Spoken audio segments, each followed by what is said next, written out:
montgolfières, ce sont des cœurs gonflés d'amour et de chaleur qui jouent des tours à nos bonheurs, à nos valeurs.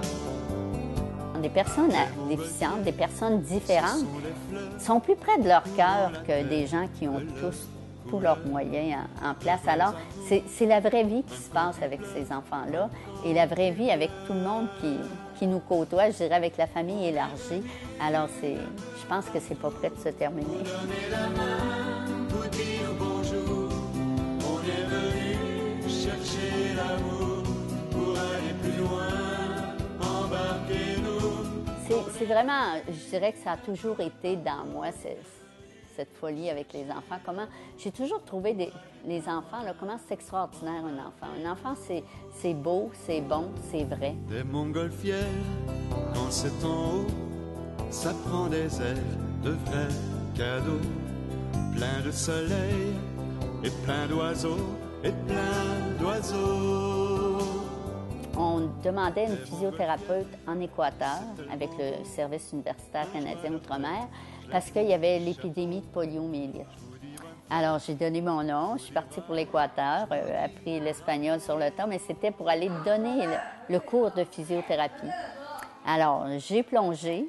Pour moi, ça me parle tout le temps d'avancer en eau profonde. On fait confiance, on avance. Ça a été une expérience de 2 ans extraordinaire. Extraordinaire, mais à la fois douloureuse dans le sens que les enfants nous arrivaient là, par boîte de camion à l'hôpital.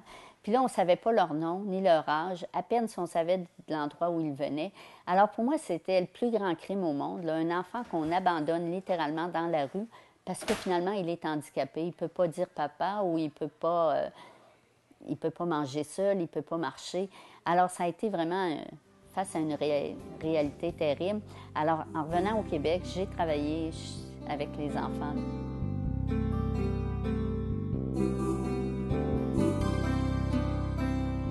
J'ai décidé d'adopter un enfant.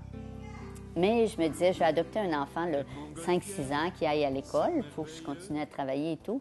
Mais là, on me présente Jean-Benoît, qui est un petit bébé à Sainte-Justine qui souffre d'hospitalite. Il a 7 mois, mais il souffre d'être hospitalisé. C'est assez rare, mais ça existe.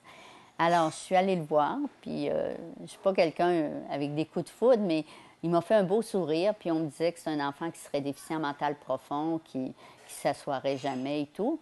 Puis Jean-Benoît, ben, c'est un jeune homme de 38 ans qui vit seul en appartement, qui conduit son auto. Il travaille ici, mais il est paralysé au thorax, mais il est très autonome, là. Et puis, pour Jean-Benoît, quand il arrivait un autre enfant, c'était toujours une grande joie.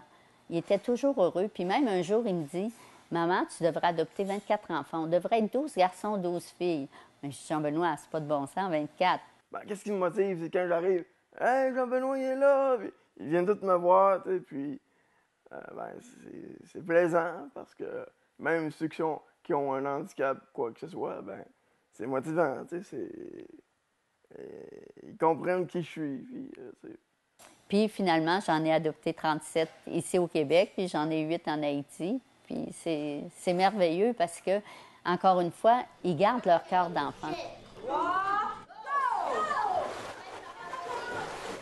La gagnante, c'est Colomb!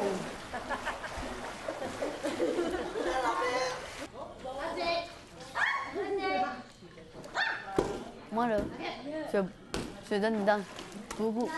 Je pense que je donne beaucoup de grand service, moi. Parce qu'une grand service, parce que je suis extravagante. Parce que pour ça, c'est aider maman. Maman, parce que maman, là, c'est vraiment contente pour ça. Moi, j'aime ça, aider mes enfants. J'aime beaucoup la musique. J'aime la musique, j'aime beaucoup ça. Puis, s'amuser, j'aime ça dehors. J'aime ça d'être balancé. Moi, là, je vais balancer, là. Moi, je chante. Moi, je chante, je sais balancer. Moi, je chante. Je sais me dire, m'arrimer. Moi, j'aime ça faire rire les autres. Parce que des fois, Josiane, là, elle est toujours bonne humeur. Elle est toujours bonne humeur, là. Moi, j'étais marcher avec Josiane. Puis il y a des fauteuils. Puis là, je la promène. Puis là, ça fait marcher. Puis Josiane est toujours souriante. Elle est toujours souriante, elle est toujours bonne humeur. Quand il m'a vu passer, il s'est mis à crier: Monsieur, avancez-moi, chez vous, amenez-moi. Mais... Entrer en relation, ça veut dire que ça prend tout simplement un cœur ouvert, ça prend beaucoup d'amour. Alors, quand tu as beaucoup d'amour, tu n'as pas de jugement, tu n'as pas d'attente, il y a une gratuité incommensurable, je dirais. C'est pour ça que le bon Dieu, c'est la plus grande personne qui entre en relation. Dans le fond, il faut être presque miséricordieux pour entrer en relation. C'est ça, encore une fois, on n'a pas d'attente, mais on accueille inconditionnellement. Alors, je dirais, tout le monde est beau, tout le monde est fin, on n'a pas d'inquiétude. Alors, ce qu'on transpire, ce qu'on contagie, finalement, c'est l'amour. Alors, quand il y a de l'amour, tu peux entrer en relation, même avec un enfant qui ne parle pas, avec un enfant déficient profond. Anne-Sophie, c'est une enfant, bon, elle aura 31 ans, elle avait un pronostic de vie de 9 mois. Elle est déficiente profonde, mais elle entre en relation. Puis quand les gens viennent, je leur dis toujours, je prends les enfants, mes enfants les plus vulnérables, puis je leur dis, comment l'enfant va sentir que vous l'aimez?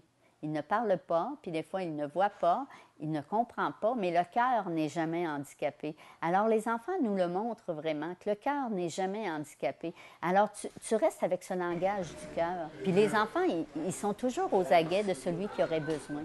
On n'a pas besoin de leur dire, bien, regarde ta petite sœur, là, elle a échappé quelque chose, veux-tu? Ou un autre a besoin. Bon, c'est le temps d'aller dehors l'hiver. Alors, il n'y en a pas beaucoup qui sont capables de s'habiller tout seuls. Mais ceux qui sont capables sont tous là empressés et on n'a pas besoin de leur dire. C'est vraiment l'amour fraternel là, qui est au-dessus de tout, là. Puis, ils sont toujours prêts à donner ce qu'ils aiment le mieux pour faire plaisir à leur petit frère ou à leur petite sœur. Alors, c'est vraiment la vraie vie, là. Tu sais, je me dis, dans la famille du Christ, on devrait tous être comme ça. Des montgolfières, c'est plein de Dieu, plein de tendresse au fond des yeux, plein de caresses à rendre heureux, à rendre heureux. Ce que j'ai de plus beau dans la vie et ce qui m'aide énormément, c'est ma foi. J'ai vraiment une foi, je dirais presque à transporter les montagnes. C'est pour ça qu'on est dans le rang de la montagne à Saint-Anselme. Mais puis, ça vient vraiment de mes parents. Mes parents étaient des gens pratiquants et croyants, mais ouverts au monde. Tu sais, la charité chez nous, l'amour chez nous, c'était de règne. Là. Il y avait toujours de la place pour quelqu'un qui arrivait à l'improviste, quelqu'un qui était mal pris. Et puis, mes parents, ce qu'ils m'ont donné en plus, c'est la confiance. Quand tu as la confiance en toi, non pour être quelqu'un au-dessus des autres, mais pour avoir confiance pour te donner. Alors, j'ai toujours osé demander, bon, des petites choses. Maintenant, je demande des grandes choses parce que j'ai une grande famille, mais j'ose. Puis, c'est toujours dans la foi que je pose des gestes. Bon, je peux penser, je peux prendre la maison en Haïti. C'est un peu fou, là. Tu sais, on est une famille, on vit au jour le jour avec l'aide des gens, tout simplement. Il n'y a pas d'aide de l'État. Puis là, on ose ouvrir une maison en Haïti. C'est fou. Mais toujours, je dis, bien, bon Dieu, tu vas me le dire, tu vas me donner les signes au fur et à mesure. Puis il les donne vraiment. Mais je pense qu'il faut vraiment s'émerveiller aussi des petits signes. Puis avec les enfants, on apprend beaucoup l'émerveillement. Tu sais, quand je vois les enfants, pourtant, ils la voient souvent la pluie ici, ils voient des arcs-en-ciel. Mais quand vous voyez un arc-en-ciel, là, c'est l'émerveillement dans toute la maison ou les pleines lunes. Ils sont émerveillés tout le temps. Nous, on oublie, la lune, elle est pleine, c'est beau. Mais eux, il y a toujours un émerveillement. Ils sont émerveillés des gens qui sont là, sont émerveillés de la température, sont émerveillés entre eux. Ils ont tous des problèmes physiques et certains intellectuels, mais ils s'émerveillent de, bon, je disais Anne-Sophie tantôt, Anne-Sophie va faire quelque chose de spécial. Ils vont tous être émerveillés. Maman, viens voir. Mais c'est beau. C'est eux-mêmes sont limités, mais ils sont capables de voir le beau, le grand chez l'autre. Ça, elle dit, quand tu vas venir. Pour les gens, c'est sûr que c'est difficile de voir la vraie valeur de la vie quand tu es très hypothéqué. Mais quand tu vis avec, comme je disais auparavant, le cœur, lui, n'a pas de handicap, n'a pas de limite. Alors, c'est avec le cœur qu'on peut réaliser des choses dans la vie, qu'on peut vraiment avancer. Puis, bon, les enfants qui ne marchent pas ou qui sont déficients intellectuels sont déficients, mais tout ce qu'ils nous demandent pour arriver à les comprendre, puis à être en relation, puis à avoir un partage, parce qu'on peut toujours avoir un partage.